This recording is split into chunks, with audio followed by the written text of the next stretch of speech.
Akansha. Yes, ma'am. Yes, ma'am. Thank you.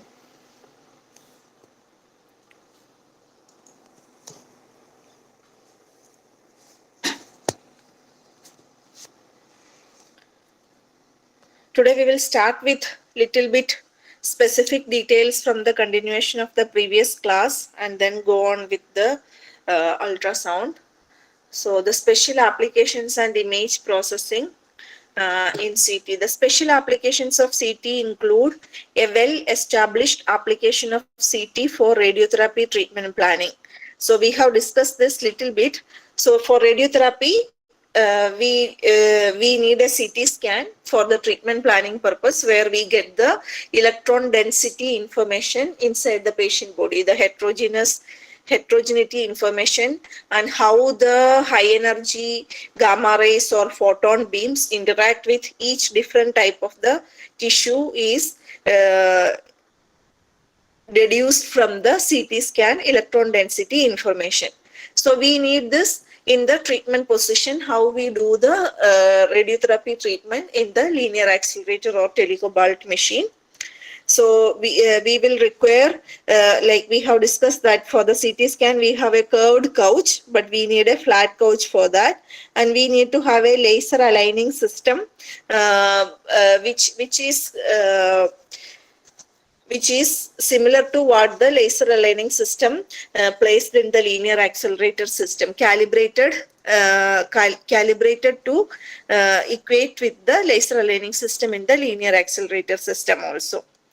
Also, more experimental applications like dual energy CT imaging and dynamic volumetric CT studies are there. In CT for radiotherapy treatment planning, the patient is scanned in the position that will be applied during the radiotherapy sessions.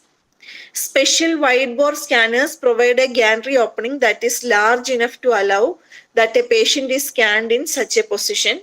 They offer a large field of view. So we have seen that, we have discussed that for the radiotherapy, immobilization systems are used, breast boards are used, different types of immobilization equipments are used. So in addition to the patient positioning, if the hands up, hands behind the head, holding onto a fixation for the couch to ensure a particular treatment position, like breast boards, cones, then belly boards, all those things. So not only the patient, the immobilization system also needs to go inside the bore. So we need a wide gantry bore for the radiotherapy applications, for all types of, all variety of radiotherapy applications to be possible. And dynamic CT scan can be used for image guided interventions. This technique is referred to as CT fluoroscopy also. Technical developments in CT that have provided the technical preconditions for CT fluoroscopy are continuous rotating X-ray tube, short radiation time, and hardware fast enough for real-time image reconstructions. The first clinical applications of CT fluoroscopy dates back to 1993. Multi-slide CT fluoroscopy was introduced in 1999. So the principles, fundamentals remain same, but the application based on the requirement, anatomy, clinical physiology, which we need to study. Accordingly, we make the permutations, combinations of different principles which are there in the CT in order to acquire the desired information from the study. So this is a chronological representation of technological advances which happened from 1985 to 2007. So you can see from slip ring scanning within 1 second, then helical scanning, dual slice scanning, sub-second scanning, 0.5 second scanning, 4 slice scanning, 8 slice scanning, 16 slice scanning, 64 slice scanning, dual X-ray source, and 320 row CT scanners. All those things have come into picture. Every feature has its advantages. So we can have different combinations of each of the features for the desired study, for the desired results or outputs or information to be deduced from that study. A dual energy CT imaging requires imaging of the volume of interest at two different energies. The volume of interest is scanned at two different tube voltages. Extra filtration of the beam can also be used to further optimize the two X-ray spectra. So dual energy CT might allow for better discrimination of certain tissues and pathology. So here we have dual sources. So it need not be dual sources, it can be single source but dual energy also. So there are different mechanisms with the existing CT scan with a single source where we can have different energies like a low energy X-ray and a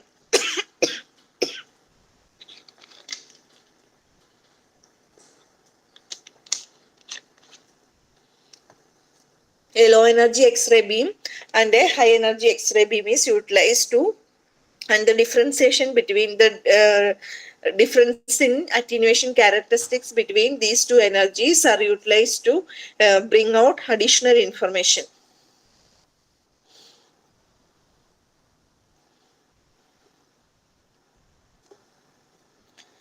So here is a graph between energy and mass attenuation coefficient for different materials, different molecules. Graph of mass attenuation coefficient for iodine, calcium and water on CT images obtained at two different energies shows that these materials can be characterized by comparing their attenuation at the lower energy with that at the higher energy.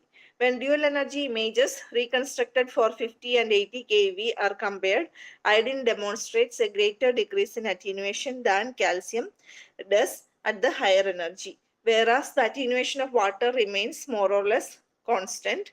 So we have information at 50 kV and 80 kV in this graph. This is from where we got the basic information. But in a commercially available system, mostly we use 80 kV, 140 kV, that range. It's almost like double the energy of the low energy X-rays. So correspondingly, the characteristics, the different atoms or molecules in the body, how it responds, and how that will give additional information in terms of attenuation properties. The mass attenuation coefficient of these materials, how it varies with different energy X-rays, that helps us in deducing more information regarding certain pathologies or tissue types.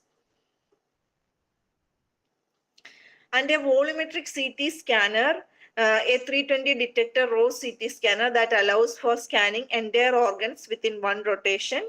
And currently most scanners are helical multi-detector row CT scanners. So we can have this configuration to utilize, and if we can have two source system, one source system, where we have switching mechanisms between the energies or fast acquisition protocols. So there are different protocols to acquire this dual energy CT acquisition protocols. And the most commonly used ones are the helical multi-detector row CT scanners. This dual energy CT may provide accurate differentiation between urinary stones that do and do not contain uric acid, might improve the visualization of tendons of the hand and foot. It might also support bone removal and provides an additional method that can remove bony structures from the CT angiography scans. Some scanners allow for dynamic CT imaging, that is, a dynamic process in the volume of interest can be followed as a function of time. Such studies are also referred to as 4D CT. Dynamic CT studies can, for example, visualize the movement of joints or the contrast enhancement of the organs perfusion or dynamic CT angiography. So this is what happens in there. In 4D CT, we have the time-related information about the dynamic processes. That is what is happening in addition to the other three-dimensional information we get from the CT. CT perfusion studies of organs such as the brain, the heart, and the liver have also become possible. During dynamic CT studies, the operator should be aware that skin dose might accumulate rapidly. During such studies, patient skin dose should be maintained below 2 gray to avoid the risk of induction of deterministic skin effects such as erythema and epilation. Some CT scanners allow for prospective scanning of the entire heart within one single heartbeat at the prescribed cardiac rest phase. A fast dual source CT scanner is capable to perform a helical acquisition of the entire heart. Siemens definition flash model CT scanner provides gives us this option to do it in one helical acquisition of the entire heart.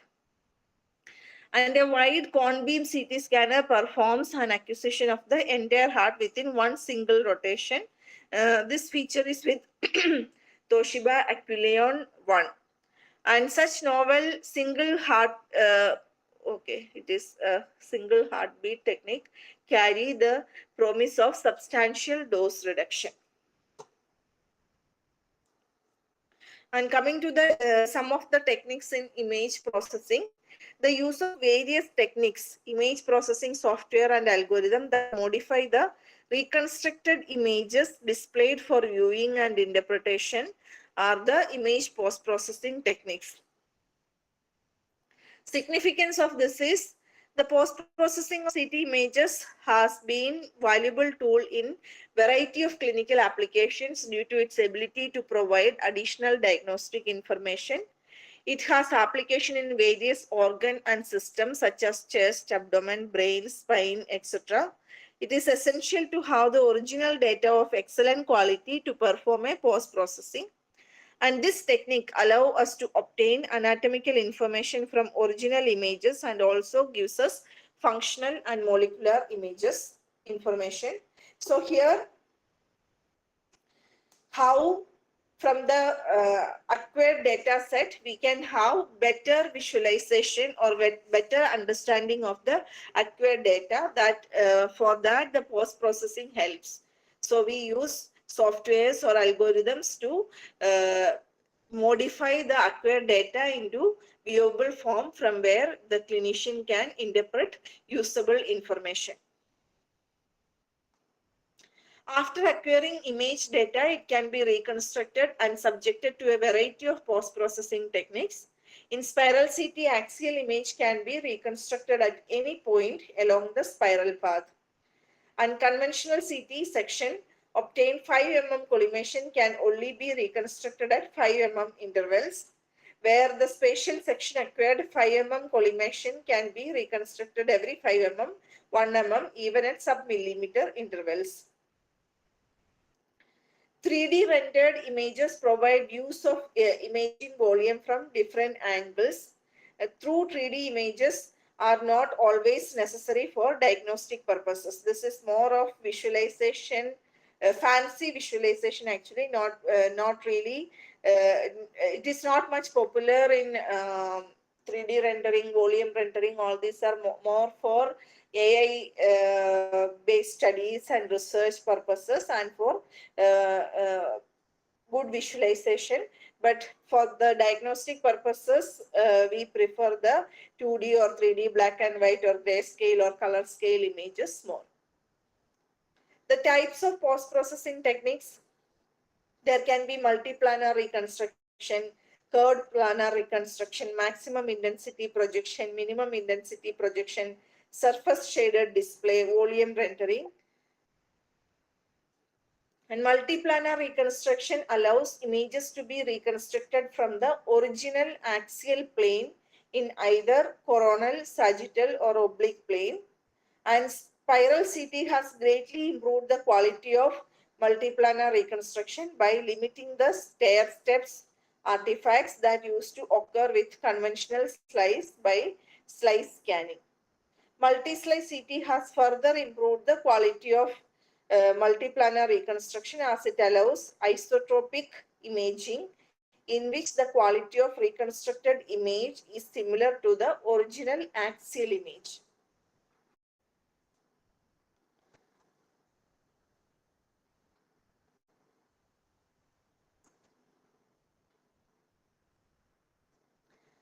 So we have here in the figure, multiplanar reconstruction involves the use of computer program to reformat sagittal, paraaxial, and coronal views from a stack of contiguous transverse axial images. We have a stack of continuous transverse images, so from which we can get the slice information about the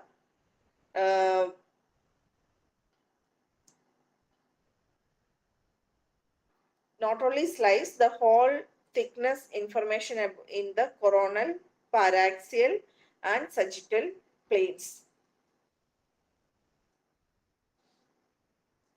And the major uses is most widely used for processing 3D applications. It is used in MRI, CT and nuclear medicine imaging. It gives good visualization on images. Curved planar reconstruction is the next methodology. It also called curved multiplanar reconstruction of curved MPR. CPR represents a single voxel-thick tomographic section and are prescribed by drawing a curve on either axial section and reformatted section. It involves the tracing a structure, usually blood vessel, ureter, etc. So this is how the output of the curved MPR will be. So this enables this kind of imaging. The visualization is much better. And like ureter, we can visualize it much better here.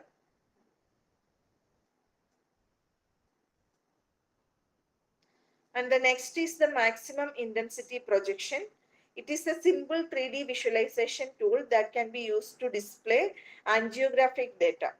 MIP is the data visualizing method that enables detection of highly intense structures. MIP displays the higher CT number in a volume of interest when projected into a new plane. MIP images generated by casting imaginary ray through the volume data set from a given viewing direction. So the maximum intensity projection, the high intensity areas are projected in a different plane on a new plane in the maximum intensity projection. So this reconstruction is mainly used to show the vessels with contrast material in CT angiography to provide clear view of lesions. The primary clinical application of MIP is to improve the detection of pulmonary nodules. And the next is minimum intensity projection. It is a data visualizing method that enables detection of flow density structure in a given volume. It enables detection of low density structures, and 2D image of a selected volume is generated where each pixel is represented by displaying the lowest attenuation value in each voxel. It's mainly used to diagnose lung diseases, for example, traction of bronchiectasis and emphysema.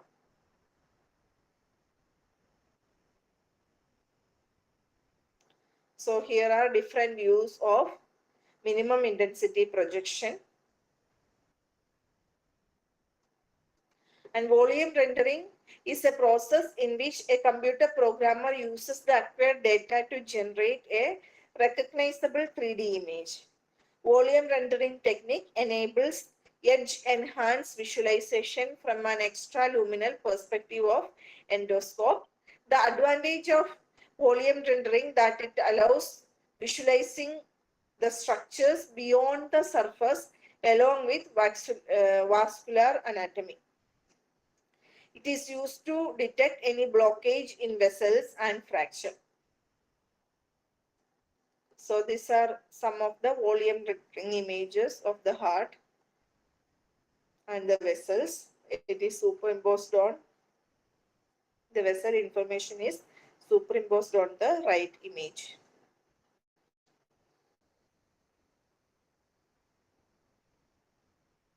And another method of reconstruction is surface shaded display. So this is surface rendered image that provide a realistically looking 3D view of the surface of interest within the acquired volume. And this uses less than 10% of original data in 3D plane. So when we have lack of acquired information or low quality data acquired, we can use the surface rendered image, surface shaded display for image processing.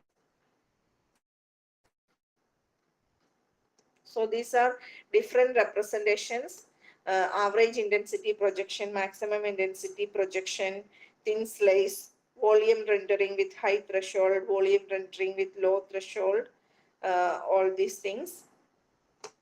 Actually, these methods each have lot of things which we can discuss, but then your syllabus does not include all those things.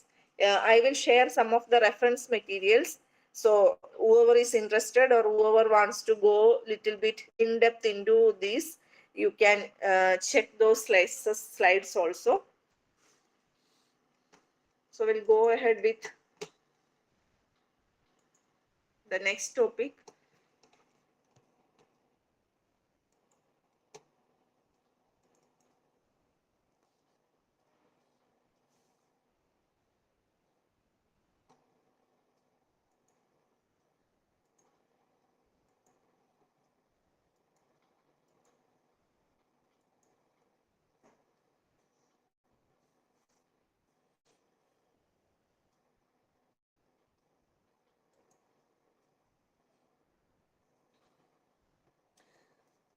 So from the syllabus which is given, we are going from the end to front because the syllabus. Yes,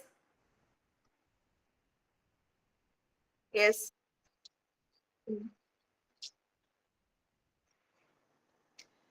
Okay. So we have the same. We have dual source CT. The acquisition formalisms can. I will give you an answer for that completely. So just to discuss that, we can have single source dual energy CT or dual source dual energy CT. First thing with respect to hardware, and then we have single source. Also, we can acquire all these dual energy CT scanning by different acquisition methods like fast acquisition, switching between energies, and there are and the dual energy CT technique. So all those things, these are the most commonly used ones. There are few other theoretical concepts are also there. I will share with you those for the answer. And the major thing is it has two sources. It has two energies, two different energies, where you are using a low energy X-ray and a high energy X-ray. And the X-ray images, the basic principle is attenuation. How much attenuation is happening to the incoming X-ray photons. So that the difference in attenuation between different elements inside the body to the different energy, one high energy and low energy, enables us to have more information about certain situations or certain tissue types or pathologies. That satisfies you?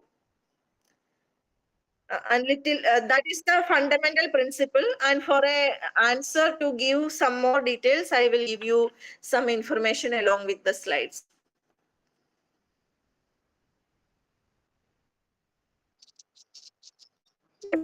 Yes, that we will discuss in one of the classes. We have a big class on that. Spectang petis ahead hage. Just a second.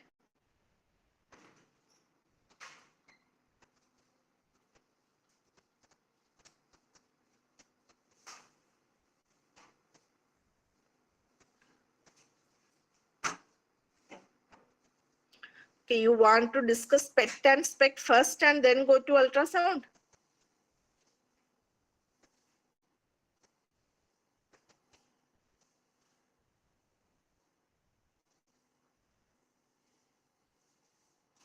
Okay, we can do. We will start. Yeah, we will start with ultrasound today, and then we'll finish these 3, 4 classes on ultrasound, and then we'll go ahead with PET. Before MRI, we will discuss PET and SPECT. So I was thinking I will finish all the radiology topics and then get into little the nuclear medicine part. But in your this thing, it will come under the CT. So basically, this is also a special application just for general information. Single emission computed single photon emission computed tomography and positron emission computed tomography. So we have SPECT machines where the photons which are emitted out of the gamma rays which are emitted out of the radionuclide which are injected or ingested by the patient is detected using a gamma camera, that is called single photon emission computed tomography. And PET is positron emission tomography where we have a positron emitting radionuclide which is introduced into the patient body, and then the emitted photons, the positrons gets annihilated with by recombination with the electrons, and the 511 kV photons are emitted out. Those photons are detected. So that we will have a very long class on that. We will discuss in that. So these techniques, the quality of the imaging, that is more of functional imaging. Nuclear medicine imaging, SPECT and PET are mostly functional imaging. It gives us the functional information. So with respect to the anatomic reference, for the anatomy reference or morphological reference, we club this with CT scan, CT, PET CT or PET MR. So all these techniques are there where we have in CT, we have more of morphological information about skeletal system, muscles, and tissues. And in MR, we have soft tissue delineation, but better this thing with functional information embedded in that. So these are called hybrid imaging systems also. So today we will go with, just a second.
There is some network problem where I cannot open that this thing over here. So let us continue with ultrasound today. After we finish that, we will go ahead with the nuclear medicine. Okay, ma'am. So coming to the physics of ultrasound. So we know sound is mechanical energy which produces a sensation of hearing. For hearing sound, following condition must be fulfilled. A vibrating body capable of transferring its energy to its surrounding. A material medium pick up the energy and propagate it in the forward direction. A receiver receives vibrations and then transmit to the brain for final interpretation such as human ear. So we understood that we need the vibratory sound information which needs to be passed through a medium to travel from one point to the other, and reaching at the destination it requires a receiver to receive and transmit to the brain for interpretation. So types of sound, we have musical sounds produced by regular and periodic vibrations which are pleasing to the ear, and noise produced by irregular and non-periodic vibrations, unpleasant to ear, rattling of keys, hammering of metal sheets, etc.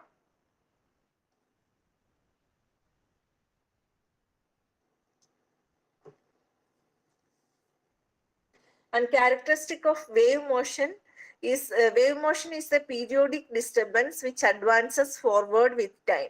Such waves are called progressive waves, and progressive waves can be elastic and electromagnetic waves, and elastic waves can be transverse waves or longitudinal waves.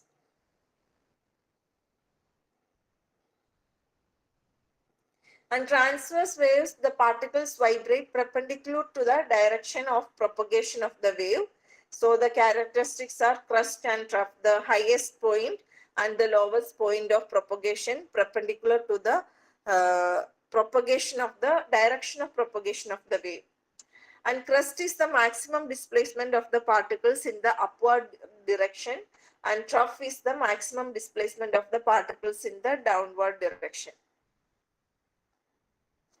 And longitudinal waves, the particles vibrate along the direction of propagation of wave, and characteristics are compression and rarefaction. Compression, the region in which energy is imparted to the air molecules, which in turn get compressed and thus forming a region of high pressure and high density. And rarefaction is when the fall in pressure causes the molecules in this region to move apart, with the result a region of rarefaction is formed. So here are pictures of images of compression and rarefaction. Direction of the particle motion, longitudinal wave, and transverse wave. You can see in the transverse we have crest and trough, which is perpendicular. The particle motion is perpendicular to the direction of propagation. The x-axis, consider the x-axis as the direction of propagation of wave, and the particles are moved upward or downward. The maximum height in the upward direction is the crest, and the maximum depth in the downward direction is the trough. So that is shown in here in the sinusoidal wave format. So the maximum point is the crest and the minimum point is this. Wave is propagating in this direction, particles are moving in this direction. So here the direction of particle motion is along the direction of propagation of the wave. So we have compressions and rarefactions. So here you can see compressions is where it is compressed together, and rarefactions is where the waves are placed with a higher frequency, lower frequency or bigger wavelength. The particle moves along the direction of the propagation of the wave, that is longitudinal wave. And when the particle moves perpendicular to the direction of propagation of wave, then it is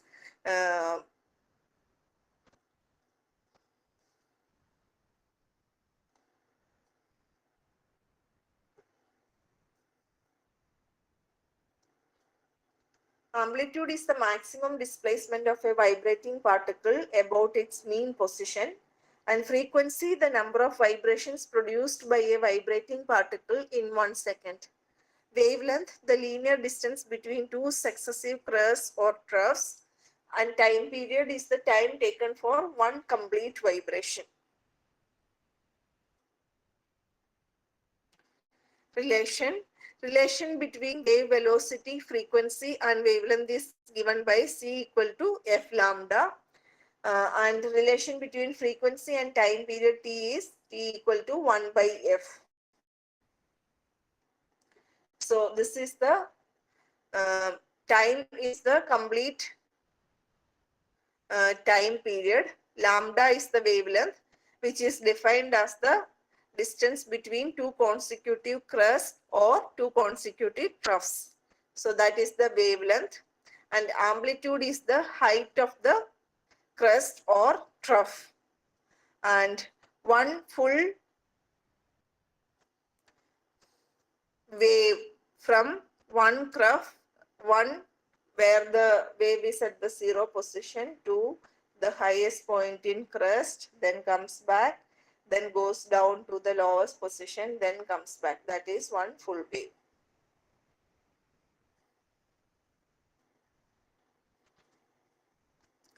Sound are longitudinal waves consisting of compression and rarefactions. Sound requires material medium for propagation, and sound waves travels with a velocity of 330 meter per second at normal temperatures.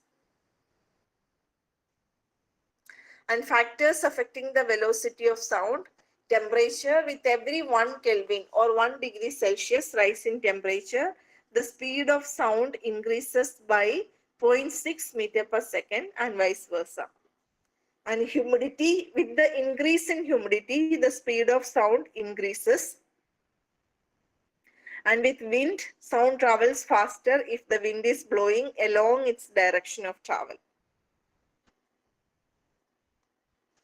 And state of matter, the sound travels faster in solids, slower in liquids, and slowest in gases. Here are some examples of different materials and the velocity of sound in each of them. Iron, the velocity is 5000 meter per second, where air it is 330 meter per second. Bone has 4100, soft tissue 1540, water 1480, fat 1450. So you can see that soft tissue, water, fat, where the average density is similar, the difference in velocity of sound in those mediums are also not much appreciable.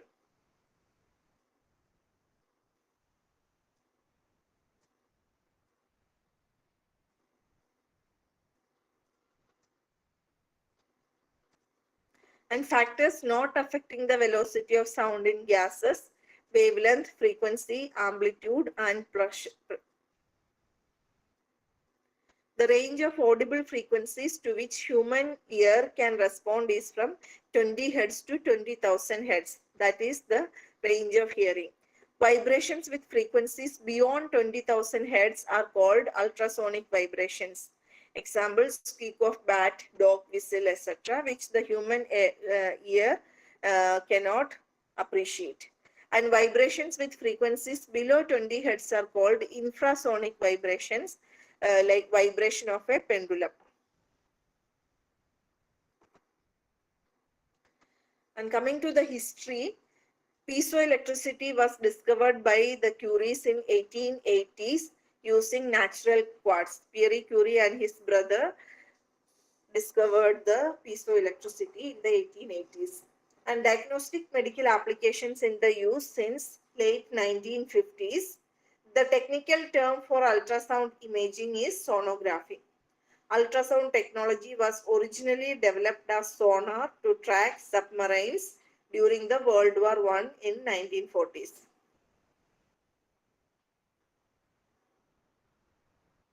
It was first used medically in 1950s and is considered very safe.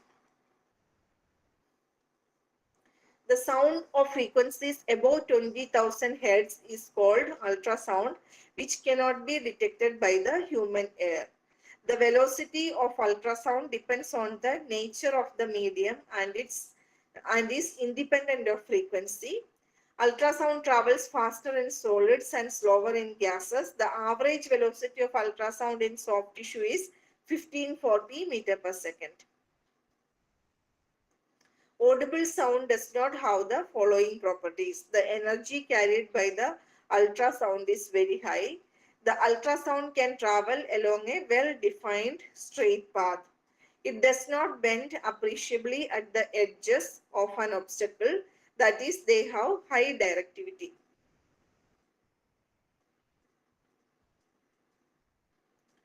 An ultrasound or ultrasonography is a medical imaging technique that uses high frequency sound waves and their echoes.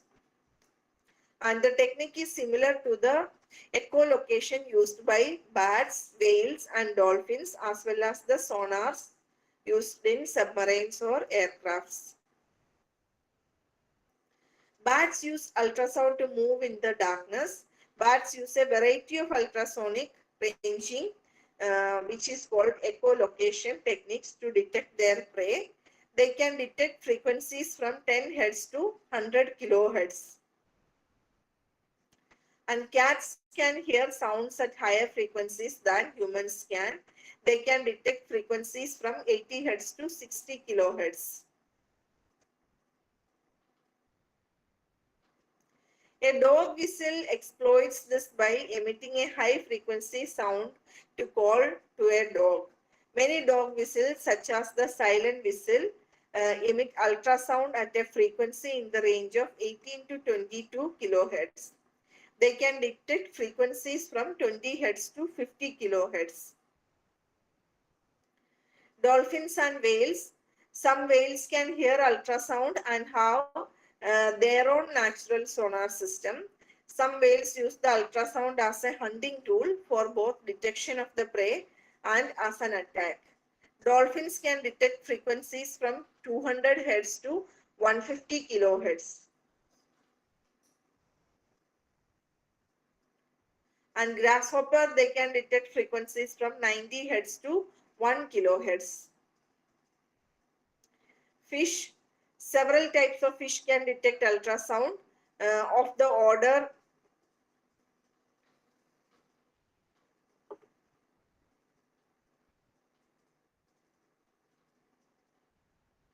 while the other subfamilies can hear only up to 4 kHz. And children can hear sounds of somewhat higher frequencies up to 30 kHz, and all persons can hear sounds up to frequencies 12 kHz. Hence, the audible range of frequency for an average person is considered to be from 20 Hz to 20 kHz.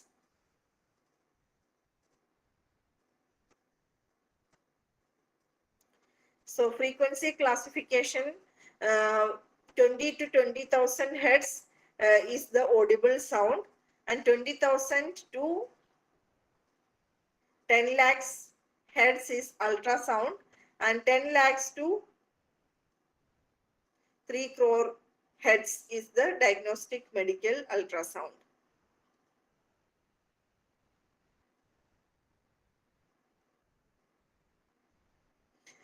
Ultrasound waves are produced by a transducer which works on the piezoelectric effect.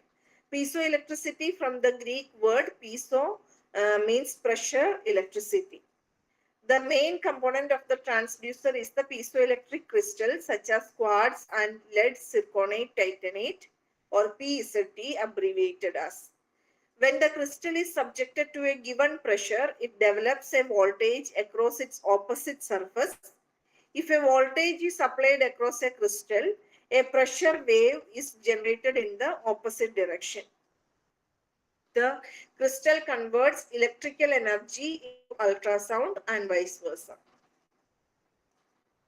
The transmitter will convert electrical energy into, and the receiver will convert the ultrasound to the electrical energy.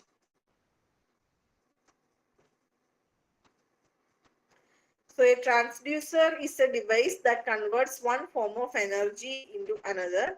Ultrasonic transducers are used to convert an electric signal into ultrasonic energy that is transmitted into tissues, and to convert ultrasonic energy reflected back from the tissues into an electrical signal. So here you can see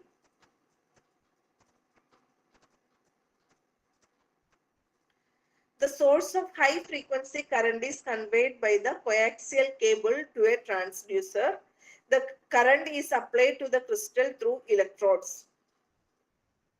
The crystal vibrates due to piezoelectric effects and produces ultrasound.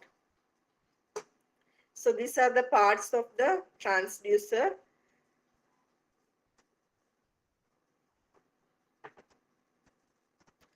So we have an electrical supply and we have a piezoelectric crystal which is in a sound insulated casing.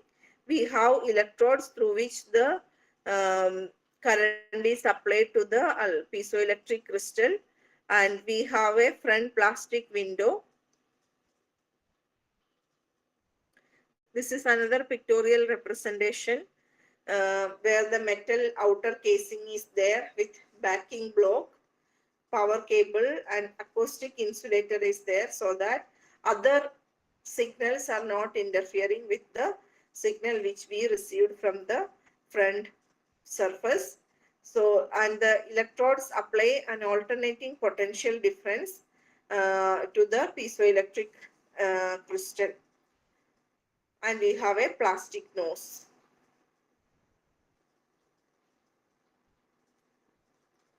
The most important component is a thin piezoelectric crystal located near the face of the transducer. The front and back faces of the crystal are coated with a thin conducting film to ensure good contact with the two electrodes that will supply the electric field. The surface of the crystal are plated with gold or silver electrodes. The outside electrode is grounded to prevent the patient from electrical shock, and its outside surface is coated with a watertight electrical insulator, usually plastic. The thick backing block absorbs sound waves transmitted back into the transducer. The housing is usually a strong plastic. An acoustic insulator of rubber or cork prevents the sound from passing into the housing.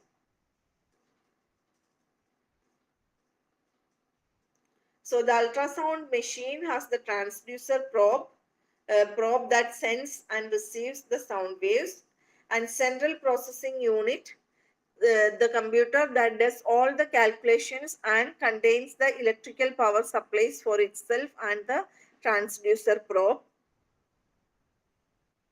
The transducer pulse controls changes the amplitude, frequency and duration of the pulses emitted from the transducer probe. Display displays the image from the ultrasound data processed by the CPU. We have keyboard cursor for input data and takes measurements from the display. And this storage device stores the acquired images, and printer print the images from the display data. So this is the whole of the system. We have the hardware as well as the software for this thing.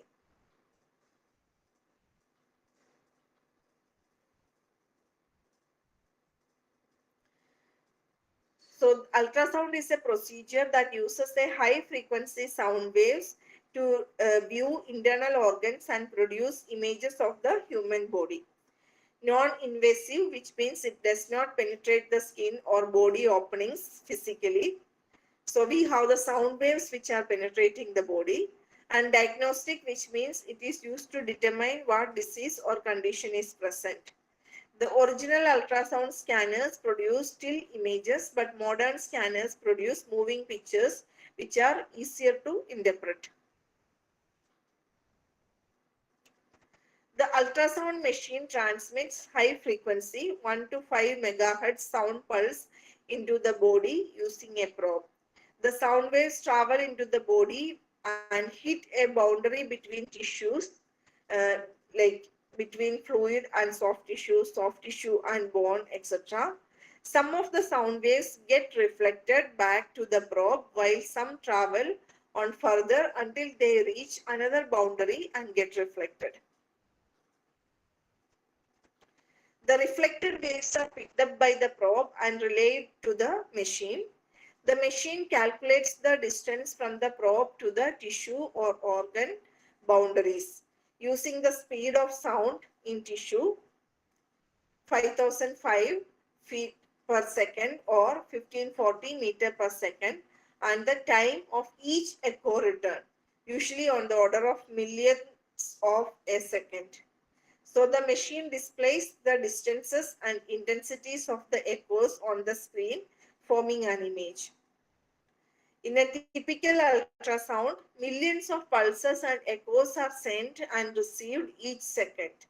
The probe can be moved along the surface of the body and angled to obtain various views.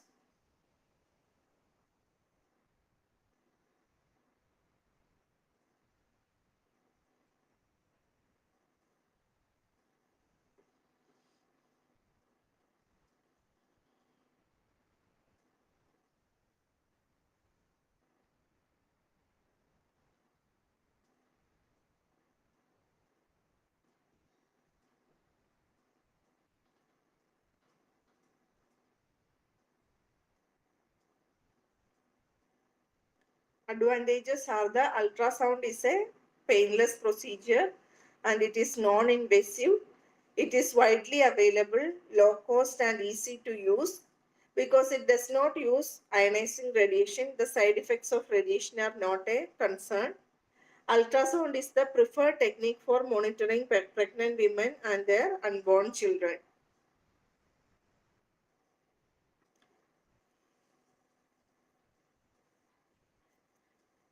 Ultrasound can display the movement and actual function of the body's organs and blood vessels.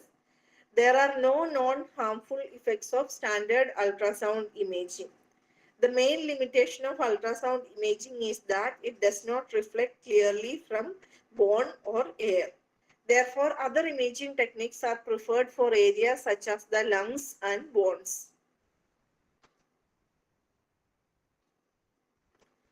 Ultrasound has been used in a variety of clinical settings, including obstetrics and gynecology, cardiology, and cancer detection. The main advantage of ultrasound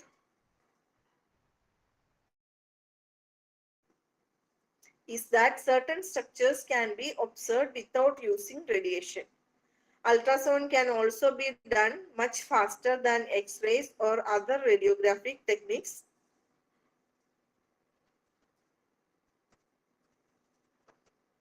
Disadvantages of ultrasound compared with other techniques are the major disadvantage is that the resolution of the image is often limited.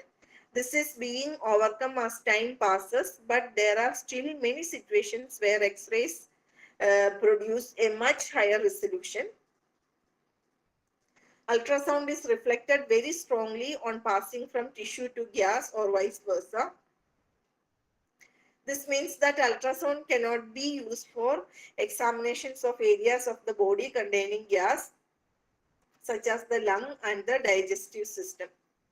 And ultrasound also does not pass well through bone, so that the method is of limited use in diagnosing fractures.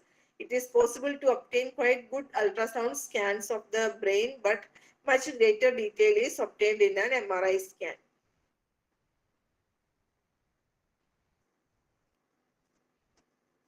So here is a comparison table between ultrasound and X-rays, between the wave type, transmission requirements, generation, velocity, and examples of other similar waves. So in the wave type for diagnostic ultrasound is longitudinal mechanical waves, where X-rays are electromagnetic waves. And transmission requirement for ultrasound, we need an elastic medium, and X-rays does not require a medium as it is an electromagnetic wave. And ultrasound generation by stressing the piezoelectric crystal, which is the medium.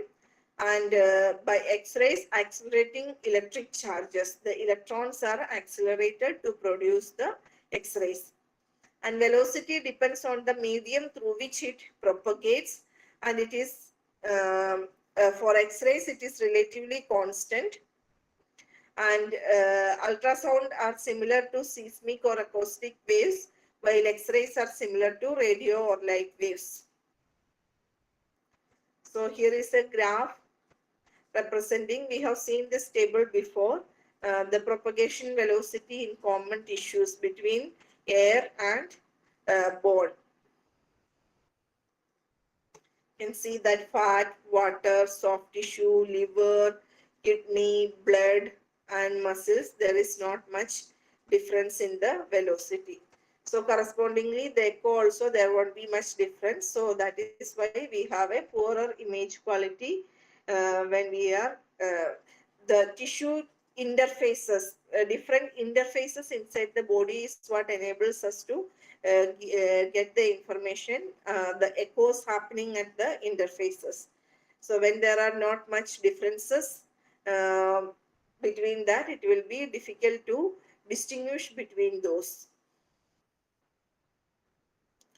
I think we'll stop here today. And I am having some problem with the network here because I am not able to upload the PPTs. This is happening from last week.